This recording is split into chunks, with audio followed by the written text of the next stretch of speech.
जी मेरे टीचर कहा करते थे कि पुत्र लीडर जो है ना, लीडर उसकी सबसे बड़ी निशानी ये होती है वो अपनी फौज को जिस काम के ऊपर अमल करने का कहता है ना, वो पहले उनको वो काम करके दिखाता है। लीडर बनना आसान काम नहीं है।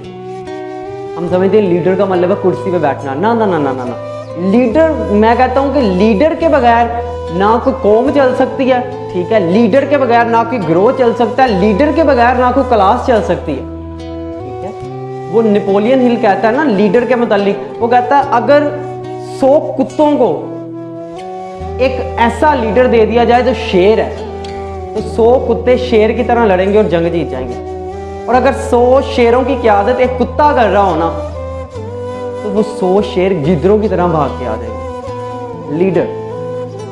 लीडर कभी रोता नहीं।